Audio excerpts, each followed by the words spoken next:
Hello everyone. I am करण वर्मा और हम पढ़ रहे हैं फाइनेंशियल मैनेजमेंट सब्जेक्ट। ठीक है। फाइनेंशियल मैनेजमेंट सब्जेक्ट के अंदर हमने स्टार्ट किया रेशियो एनालिसिस। तो हम पढ़ चुके हैं रेशियो एनालिसिस क्या होता है और हम पढ़ रहे हैं रेशियो एनालिसिस के टाइप्स, जिसमें से हमने पढ़ लिया है रेशियो एनालिसिस टाइप में से पढ़ लिया लिक्विडिटी रेशो। ये हम कवर कर चुके हैं। ठीक है। लेवरेज रेशो को भी हमने प्रीवियस वीडियो में कवर कर लिया है। ठीक है। आपने अगर प्रीवियस वीडियो नहीं देखा है तो प्लीज प्रीवियस वीडियो देखिए ताकि आपको अच्छे से समझ में। इस वीडियो से हम स्टार्ट करेंगे एक्टिविटी रेशो। ठीक है। एक्टिविटी रेशो अच्छे से समझेंगे। एक्टिविटी रेशो के भी टाइप पढ़ेंगे और क्वेश्चंस भी साथ में करेंगे। ठीक है। तो हम देख लेते हैं कि एक्टिविटी रेशो क्या होता है। Activity ratio. ठीक है।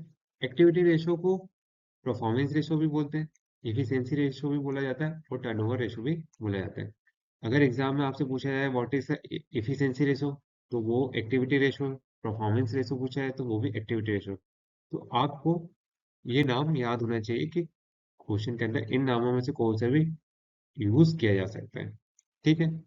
तो ये आप याद रखना कि एक्टिविटी रेशो, परफॉर्मेंस रेशो और एफिशिएंसी रेशो और टर्नओवर रेशो सेम एक ही है। ठीक है। अब जैसे कि नाम से पता चल रहा है एक्टिविटी रेशो, मतलब इस रेशो ये रेशो में क्या एनालाइज किया जाता है कि कंपनी किस तरीके से अपनी एक्टिविटी को बहुत कर रही है या फिर अच्छे से कर रही है या फिर नहीं कर रही। इफिशिएंसी परफॉर्मेंस, इसमें परफॉर्मेंस चेक किया जाएगा। इफिशिएंसी कंपनी अच्छे से काम कर रही है कि नहीं कर रही। टर्नओवर फिर देखा जाएगा इसके अंदर कि कंपनी किस तरीके से काम कर रही है। ठीक है। तो पढ़ लेते हैं ताकि अच्छे से वो समझ में आए। ठीक है। और activity ratio is type of the financial ratio. ये क्या है? फाइनेंशियल रेशो का टाइप है। याद रखना। ठीक है। एक्टिविटी रेशो क्या है? फाइनेंशियल रेशो का टाइप है। Use to measure how efficiently company is using its resources. ठीक है। ये क्या मेजर करता है? एक्टिविटी रेशो क्या मेजर करता है? इफिशिएंटली कंपनी इज यूजिंग इस रिसोर्स, मतलब हाउ, मतलब कितना इफिशिएंटली कंपनी अपने रिसोर्स को यूज कर रही है कंपनी के ग्रोथ के लिए या कंपनी के परफॉर्मेंस के लिए। किस तरीके से यूज कर रही है, कितना यूज कर रही है, वो देखने के लिए किसका यूज किया जाता है? एक्टिविटी रेशो या परफॉर्मेंस रेशो का यूज किया जाता है। ठीक है। रिसोर्स यूज करके क्या करना है? कंपनी को जनरेट करना है सेल्स और रिवेन्यू। ठीक है। तो सिंपल सी बात है, एक्टिविटी रेशो ये बताता है कि कंपनी अपने रिसोर्स को यूज करके कितना इफिशिएंटली सेल्स जनरेट कर पा रही है, रिवेन्यू जनरेट कर पा रही है। कितना रेशो है, वो रेशो जानने के लिए कितना अपने रिसोर्स को यूज कर रही है कंपनी सेल्स बढ़ाने के लिए या रिवेन्यू जनरेट करने के लिए। और परफॉर्मेंस कितने अच्छे से कंपनी कर पा रही है, क्या परफॉर्मेंस है कंपनी की, वो देखने के लिए किसका यूज किया जाता है? एक्टिविटी रेशो का, परफॉर्मेंस रेशो का और इफिशिएंसी रेशो, टर्नओवर रेशो का यूज किया जाता है। ठीक है। अब एक्टिविटी रेशो हेल्प करता है, किस चीज में हेल्प करता है? Understanding how well the company is managing, मतलब कंपनी कितने अच्छे से मैनेज कर रही है किसका? उसके एसेट्स का, टू प्रोड्यूस इनकम, इनकम को जनरेट करने के लिए। ठीक है। तो एक्टिविटी रेशो क्या बताता है कि कंपनी अपने रिसोर्स को किस तरीके कितना अच्छे से मैनेज कर रही है। ठीक है। क्या करने के लिए? इनकम प्रोड्यूस करने के लिए, प्रॉफिट जनरेट करने के लिए। यही एक्टिविटी रेशो बताता है और इसीलिए activity ratio, performance ratio, efficiency ratio का यूज किया जाता है कंपनी के परफॉर्मेंस को जानने के लिए। ठीक है। अब एक्टिविटी रेशो के अंदर क्या क्या पढ़ते हैं हम? इन्वेंट्री टर्नओवर रेशो पढ़ेंगे। ठीक है। डेटर्स टर्नओवर रेशो पढ़ेंगे, क्रेडिटर्स टर्नओवर रेशो पढ़ेंगे और वर्किंग कैपिटल टर्नओवर रेशो पढ़ेंगे। इन चारों रेशो को हम अच्छे से पढ़ेंगे। बैक टू बैक वीडियो में अच्छे से इनको एक्सप्लेन करूंगा और साथ में क्वेश्चन भी करेंगे। ठीक है। तो आज हम पढ़ेंगे इन्वेंट्री टर्नओवर रेशो। तो देख लेते हैं इन्वेंट्री टर्नओवर रेशो क्या होता है। आई होप आपको एक्टिविटी रेशो क्या होता है वो समझ में आ गया। अब हम पढ़ेंगे इन्वेंट्री टर्नओवर रेशो जो भी एक्टिविटी रेशो का पार्ट है। ठीक है। इन्वेंट्री टर्नओवर रेशियो जैसे कि नाम से पता चल रहा है इन्वेंट्री से रिलेटेड रहेगा। ठीक है। जो भी कंपनी के पास स्टॉक है उससे रिलेटेड। ठीक है।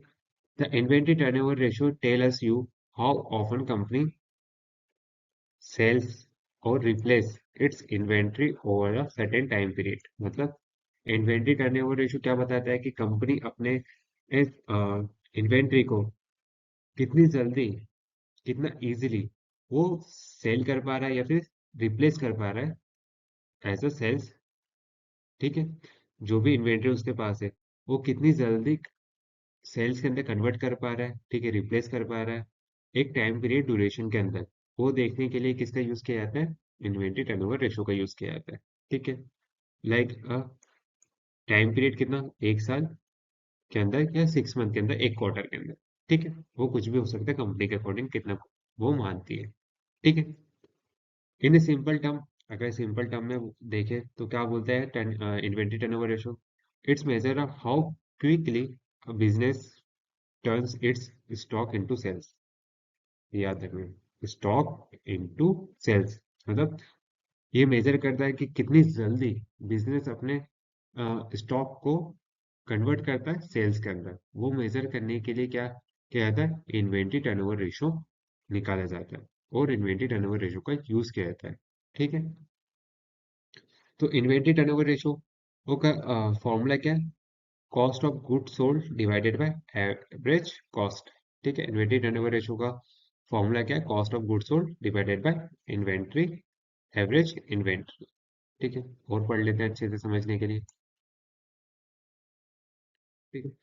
अब देखते हैं कॉस्ट ऑफ गुड्स सोल्ड क्या होता है, ठीक है। आपको पता ही होगा, जिसको नहीं पता उसके लिए मैं और अच्छे से बता ही देता हूँ कि कॉस्ट ऑफ गुड्स सोल्ड क्या होता है, ठीक है। This is the total cost of product producing, ठीक है। क्या होता है total cost of producing, purchasing the goods that the company has sold during the specific time period के अंदर जो भी कंपनी सेल करती है। इसके अंदर क्या कहता है? टोटल कॉस्ट ऑफ प्रोडक्शन या प्रोड्यूसिंग, ठीक है, जो भी बना। परचेसिंग भी आ जाता है, जो भी रॉ मटेरियल खरीदा वो, ठीक है। इसके अंदर कौन कौन से कंपोनेंट इंक्लूड देते हैं, ठीक है? Like material, raw material, labour, ठीक है, इट मेक अ प्रोडक्ट, ठीक है। जो भी मटेरियल यूज हो रहा है, डायरेक्ट कॉस्ट, ठीक है, includes direct cost like material, labour, वो सारी चीजें किसके अंदर आती है? कॉस्ट ऑफ गुड्स सोल्ड के अंदर इंक्लूड रहेगा, ठीक है। अब इंपॉर्टेंस क्या है कॉस्ट ऑफ गुड्स सोल्ड का, ठीक है। ये है कि प्रोडक्ट बनाने के लिए जो भी कॉस्ट लग रहा है, ठीक है, वो कॉस्ट किसके अंदर इंक्लूडेड रहेगा? डायरेक्ट कॉस्ट के किसको बोलते हैं? जो भी मटेरियल बनाने के लिए या फिर अपने प्रोडक्ट बनाने के लिए जैसे मटेरियल यूज हो रहा है, लेबर चार्जेस यूज हो रहे हैं, तो जो भी कॉस्ट है उस प्रोडक्ट को बनाने के लिए वो किसके अंदर आएगा? कॉस्ट ऑफ गुड्स के अंदर आएगा, ठीक है।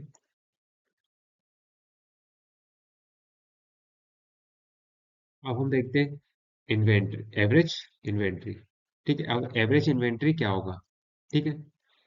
तो this is average value of the inventory a company hold over the specific period such as a 1 year or a quarter, ठीक है। ऐसा इन्वेंट्री या फिर ऐसा स्टॉक जो कि कंपनी ने होल्ड करके रखा है, ठीक है। जो कंपनी के पास होल्ड है वो क्या कहलाएगा? इन्वेंट्री, जिसको कंपनी बाद में सेल करने वाली है, वो क्या कहलाती है? इन्वेंट्री कहलाती है, ठीक है। तो एवरेज स्टॉक क्या क्या होगा? जो भी पहले तो ये समझिए कि इन्वेंट्री क्या होता है, जो भी कंपनी ने होल्ड करके रखा है सेल्स करने के लिए वो इन्वेंट्री कहलाएगी, ठीक है। अब एवरेज इन्वेंट्री कैसे निकालेंगे? To find the average inventory you typically add the starting के जितने भी inventory, being inventory and and inventory को प्लस करके डिवाइड कर देंगे फॉर अ स्पेसिफिक पीरियड के, डिवाइडेड बाय 2। तो हमारे पास क्या आ जाएगा? एवरेज इन्वेंट्री आ जाएगा, ठीक है। ये फिर हम फाइंड कर लेंगे एवरेज इन्वेंट्री, ठीक है। जो भी जितना स्टार्टिंग का इन्वेंट्री उसको और एंड के इन्वेंट्री को प्लस करके डिवाइड कर देंगे 2 से, तो हमारे पास क्या आ जाएगा? एवरेज इन्वेंट्री आ जाएगा, ठीक है। तो यही है एवरेज इन्वेंट्री जो कि फॉर्मूले के अंदर दे के रखा है। अब हम आप दोनों समझ गए, कॉस्ट ऑफ गुड्स सोल्ड भी समझ गए और एवरेज इन्वेंट्री भी समझ गए, ठीक है। और देख लेते हैं, अगर इन्वेंट्री टर्नओवर हाई हो, इन्वेंट्री टर्नओवर रेशो हाई है, तो इसका मतलब क्या है कि कंपनी अपने इन्वेंट्री को इजीली, जल्दी से जल्दी सेल्स के अंदर कन्वर्ट कर पा रही है, सेल कर पा रही है। तो उसका मतलब क्या होगा? कि कंपनी अच्छा परफॉर्मेंस कर पा रही है। और अगर इन्वेंट्री टर्नओवर लो है, कम है, तो इसका मतलब कंपनी अच्छे से परफॉर्मेंस नहीं कर पा रही, वो अपने इन्वेंट्री को सेल्स के अंदर कन्वर्ट करने में टाइम लग रहा है या फिर इफिशिएंटली या फिर जल्दी उस चीज को नहीं कर पा रही। तो लो मतलब खराब है कंपनी के लिए, और हाई मतलब अच्छा है, ठीक है।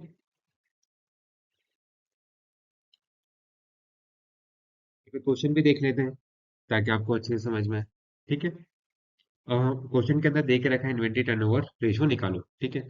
जिसके अंदर हमारे पास इंफॉर्मेशन है कि ओपनिंग इन्वेंट्री दे के रखा है, परचेस दे के रखा है, रिवेन्यू दे के रखा है। ठीक है। नेट सेल और ग्रोस प्रॉफिट का रेशियो दे के रखा है। ठीक है। फॉर्मूला क्या है? Cost of good sold divided by average stock. ठीक है। तो पहले हम निकालेंगे कॉस्ट ऑफ गुड सोल्ड। ठीक है। Opening inventory plus purchase minus closing inventory को माइनस कर देंगे तो हमारे पास क्या आ जाएगा?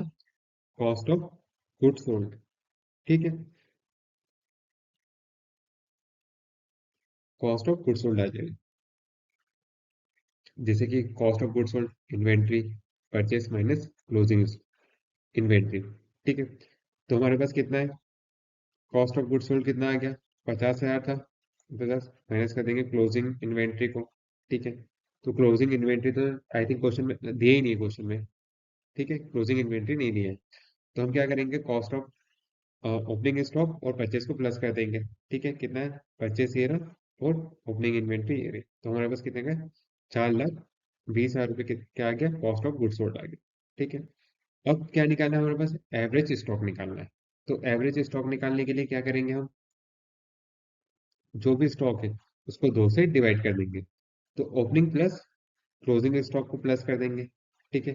अब क्लोजिंग इन्वेंट्री निकालनी पड़ेगी अपने को। तो क्लोजिंग इन्वेंट्री क्या है? परचेस हमने इतना क्या, ठीक है, ओपनिंग इन्वेंट्री था, प्लस कर दिया अपन ने। ठीक है।